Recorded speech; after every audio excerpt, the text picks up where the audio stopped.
जय हिंद दोस्तों, स्वागत है आपका यूनाइटेड लर्निंग की इस ऑनलाइन प्लेटफॉर्म पर। तो हम कंटिन्यू करने जा रहे हैं केमिस्ट्री के आगे के पीवाईक्यू जो प्रीवियस ईयर में आए हैं। तो स्टार्ट करते हैं, देखते हैं आज का पहला question. 3 elements sodium sulphur oxygen combined to form a compound sodium sulphate. What is the valency of sulphur in this compound. तो इसमें सल्फर की वैलेंसी फाइंड आउट करनी है आपको। तो देखिए क्या लिखा, Na2SO4 ये दिया गया है। ठीक है, तो हमको बताना सल्फर की वैलेंसी क्या होगी। तो सल्फर को मैं क्या मान लूंगा, X मान लेते हैं इसको हम। तो सोडियम की होती है +1, तो 1 × 2 सल्फर की X प्लस ऑक्सीजन की होती है -2 और यहाँ पे आ गया आपका 4 = 0। यहाँ आया 2, यहाँ पे X 4 × 2 = 8, यह आ जाएगा X = 2 - 8 आएगा -6, इधर आके क्या आ जाएगा +6। ठीक है, +6 ऑप्शन में है। एक बार देख ले, 2 4 जो सल्फर निकालना, सल्फर X मान लिया मैंने, इसका 2, ये 8 आया -6 तो +6 आया। X की वैल्यू कितनी आ गई +6। यहाँ पे आपका सी ऑप्शन यहाँ पे आपका सही हो जाएगा। सल्फर की वैलेंसी मुझे पता करनी थी। ठीक है ना, तो ऑक्सीजन पे होता है -2 × 4 -8 आ गया। सोडियम पे होता है +1 +1 × 2 क्योंकि 2 है यहाँ पे, 2 -8 -6 उधर की जगह +6 हो जाएगा। तो एक्स वैल्यू +6 आंसर आ जाएगा। ठीक है, अगला question, which among the following is the equivalent weight of sulphuric acid. तो सल्फ्यूरिक एसिड का फॉर्मूला होता है H2SO4। तो पहले इसका मॉलिक्यूलर मास निकालते हैं। यहाँ पे जाएगा 1 × 2, सल्फर का 32, ऑक्सीजन का 16 × 4, 2 + 32 + 64 जोड़ोगे आएगा 98 यूनिट। ये आ गया इसका मॉलिक्यूलर मास आ गया। ये आपका आ गया 98 आ गया इसका मॉलिक्यूलर मास। अब हमको निकालना है क्या आपको निकालना है क्या, इक्विवेलेंट वेट निकालना है आपको। तो क्या होता है, इक्विवेलेंट वेट इक्वल टू होता है, ठीक है, molar mass divide by H plus replaceable ion से रिप्लेस करते हैं। तो देखिए मोलर मास कितना है, 98 आया है और H प्लस आयन कितने, इसमें H प्लस आयन कितने यहाँ पे 2, तो 2 से डिवाइड कर दो आ जाएगा 49। आपका इसका इक्विवेलेंट वेट कितना आ जाएगा 49 आ जाएगा। तो 49 के अकॉर्डिंग आपका ये डी ऑप्शन है यहाँ पे आपका सही हो जाएगा। समझ में आ रही मेरी बात। तो पहले क्या किया मैंने, इसका मॉलिक्यूलर मास निकालना। इक्विवेलेंट वेट का फॉर्मूला होता है molar mass divide by H plus replaceable ion से डिवाइड करना होता है। तो सल्फ्यूरिक एसिड के पास 2H प्लस रिप्लेसेबल आयन है तो उससे डिवाइड किया तो यहाँ पे 49 आपका आंसर आ जाएगा। देखते हैं अगला question, question number 48, D ionised water is produced by. ठीक है, डी आयनाइज्ड वाटर किस तरह प्रोड्यूस होता है। तो देखिए क्या है, कैल्गन प्रोसेस। तो कैल्गन प्रोसेस जो होता है ये इस्तेमाल करते हैं हम लोग जो है परमानेंट हार्ड वाटर को सॉफ्ट करने के लिए। तो ये आपका गलत हो जाएगा। ठीक है, आयन एक्सचेंज रेजिन प्रोसेस, तो ये हो सकता है। क्लार्क प्रोसेस जो होता है, क्लार्क प्रोसेस होता है ये सॉफ्ट वाटर को टेम्परेरी हार्ड वाटर को सॉफ्ट करने के लिए, क्लार्क प्रोसेस होता है। तो ये भी गलत हो जाएगा। परम्यूटेड प्रोसेस जो होता है ये परमानेंट हार्डनेस को सॉफ्ट करने के लिए होता है, तो ये भी नहीं होगा। तो आपका बी ऑप्शन यहां से हो जाएगा, आयन एक्सचेंज रेजिन प्रोसेस, जिसमें हमारा जो टेप वाटर होता है या डिजिटल वाटर होता है उसमें जो है क्या करते हैं, रेजिन डालते हैं जो H plus OH minus ion को रिप्लेस कर लेता है और हमारा जो है डी आयनाइज्ड वाटर का फॉर्मेशन होता है। अगला देखिए, which among the following is the double salt. Double salt इसमें कौन सा है। तो व्हाट इज डबल सॉल्ट। तो जब two simple salt when two simple salt combined together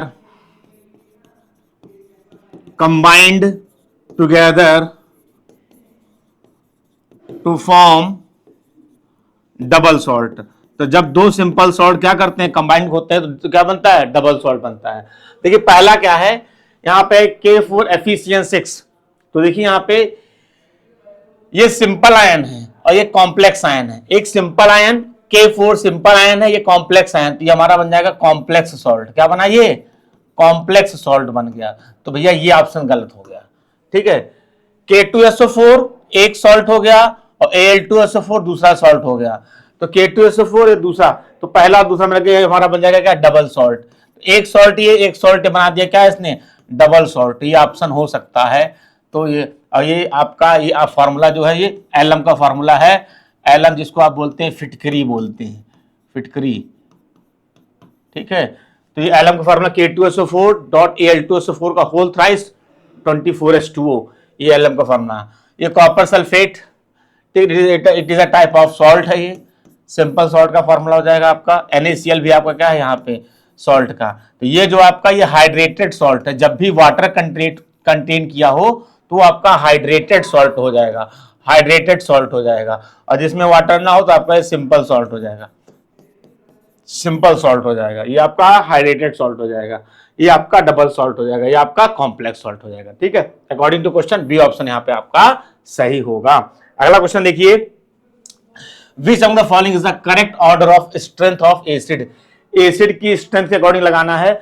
तो सबसे पता है किंग ऑफ एसिड कहते हैं H2SO4 को।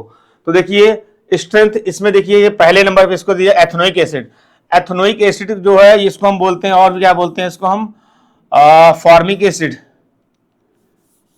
एसिटिक, सॉरी एसिटिक एसिड बोलते हैं, एसिटिक एसिड, एसिटिक एसिड कहते हैं। तो इसको हम, ये एसिटिक एसिड जो होती है हमारा, ये विनेगर में पाया जाता है, सिरके में पाया जाता है एसिड। तो हम यानी कि ये स्ट्रॉन्ग एसिड में नहीं आएगा अगर कंपैरिजन करें तो हम इन तीनों में। तो आपका ये भी गलत हो जाएगा, ये भी गलत हो जाएगा। H3PO4 या फास्फोरिक एसिड होता है, और ये बता रहा है H2SO4 किंग ऑफ एसिड, सबसे ज्यादा स्ट्रॉन्ग H2SO4 है। According to this A option यहाँ पे हो जाएगा, पहले H2SO4, फिर फास्फोरिक एसिड और फिर एथेनोइक एसिड। तो सबसे ज्यादा स्ट्रॉन्ग की बात करेंगे अगर अकॉर्डिंग टू क्वेश्चन देखा जाए तो H2SO4 होगा, then H3PO3, then sorry class CH3COOH ethanoic acid. तो ए ऑप्शन यहाँ पे सही होगा अकॉर्डिंग टू द, अगर स्ट्रेंथ हम रखते हैं तो। अगला क्वेश्चन देखिए, given below is an approximate composition of the substance. ये किसका कंपोजिशन? CaO, lime. ये आपका है सिलिका, ये है एल्यूमिना, और ये आपका है आयरन या फेरस कह सकते हैं। तो पूछ रहा आयरन ऑक्साइड, फेरस ऑक्साइड हो गया।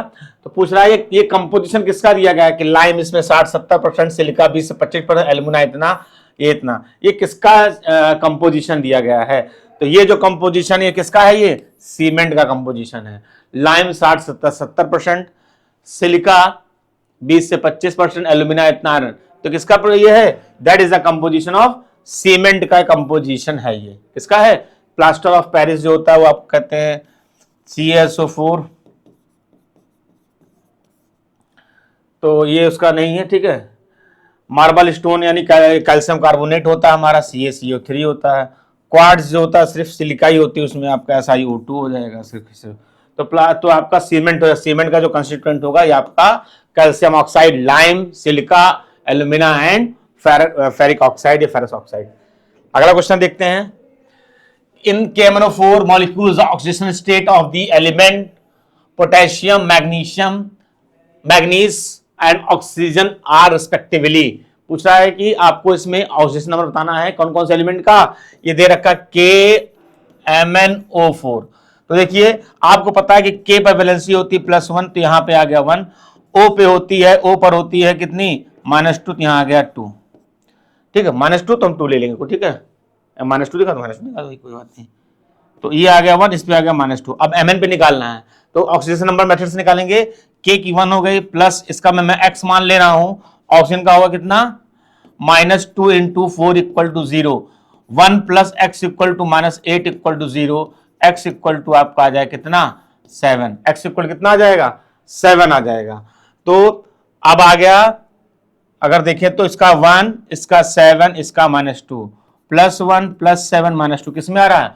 That is B option. तो यहाँ पे बी ऑप्शन आपका सही हो जाएगा according to find the oxidation number, ठीक है। अगला क्वेश्चन देखिए, एयर इज तो एयर क्या है, एयर में बहुत सारी कंपोजिशन ऑफ गैसेस होती हैं। कौन कौन सी है, नाइट्रोजन है, ऑक्सीजन है, ठीक है, 79% ऑक्सीजन है, 21%,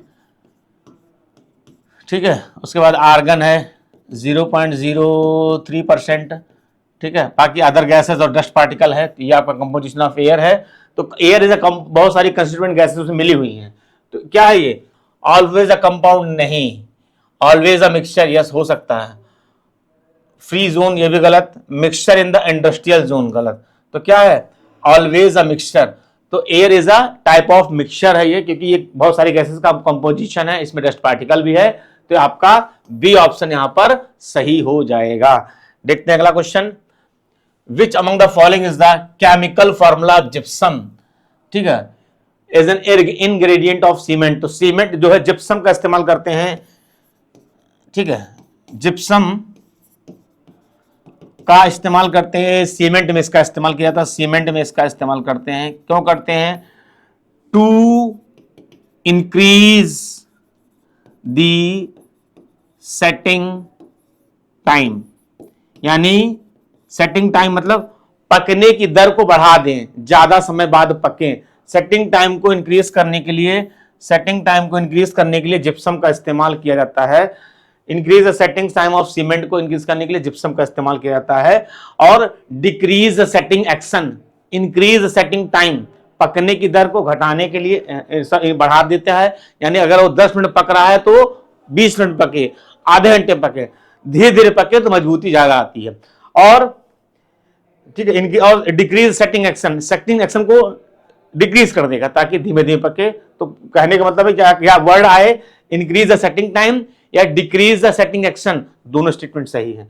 तो आपका पूछ रहा कौन सा फॉर्मूला है जिप्सम का, तो भैया फॉर्मूला CaSO4.2H2O, ये इसका फॉर्मूला हो जाएगा। कैल्शियम सल्फेट और 2 है तो आपका हो जाएगा डेकाहाइड्रेट, कैल्शियम सल्फेट डेकाहाइड्रेट, इसका फॉर्मूला सही हो जाएगा। ठीक है, बाकी आपका लाइम का फॉर्मूला दिया है कैल्शियम ऑक्साइड, क्विक लाइम का फॉर्मूला है, ये दिया गया है। ठीक है ना, अगला क्वेश्चन देखते हैं, which of the following statement is in connection with the properties of water is are correct।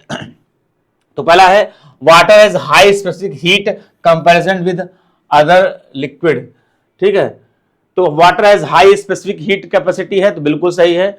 ये जो है water has higher specific heat comparison to other liquid, बिल्कुल सही, स्टेटमेंट सही है। water has no dipole, गलत। water H प्लस और OH minus होता है तो ये जो है डायपोल मोमेंट शो करता है, ये डायपोल शो करता है, तो इसके डायपोल होता है, अगर नहीं होता तो गलत हो जाएगा। Water has low heat of abrasion, गलत। वाटर का हाई होता है, लो नहीं होता है, हाई होता है। और हाई में मतलब हो जाएगा, आपको मतलब कहना चाहता है कि ये 540 कैलोरी पर ग्राम जो है 100 डिग्री सेंटीग्रेड पर 540 कैलोरी पर ग्राम जो है ये हीट को वेपराइज करता है, हीट एनर्जी प्रोड्यूस करता है ये। तो ये जो है इसका वाटर का जो हीट ऑफ एब्रेशन तो बहुत ज्यादा होता है, कारण लो होता है, तो गलत हो जाएगा। तो खाली पहला स्टेटमेंट सही है।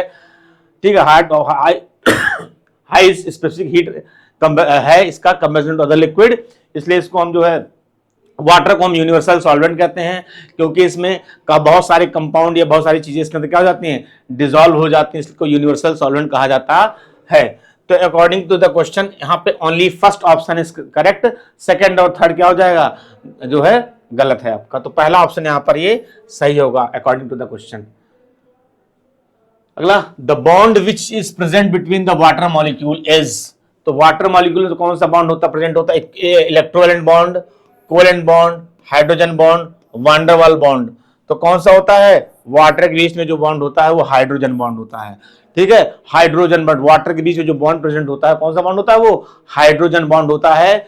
जिस वजह से अगर क्वेश्चन पूछा जाए कि वाटर जो है लिक्विड स्टेट में क्यों पाया जाता है, why the water found in liquid state, तो रीजन क्या है, दैट इज क्योंकि इसके अंदर कौन सा बॉन्ड प्रेजेंट है, हाइड्रोजन बॉन्ड प्रेजेंट जाता है। तो कोई भी अगर सब्सटेंस लिक्विड स्टेट में पाया जाता है तो due to presence of hydrogen bond, यही इसका ऑप्शन सही होगा। तो सी ऑप्शन करेक्ट है। ठीक है, तो इस वीडियो में इतना ही, मिलते हैं नेक्स्ट वीडियो में। सारे वीडियो प्रॉपर तरीके से देखते रहिए ताकि आपका अच्छा से विजन होता रहे। जय हिंद क्लास।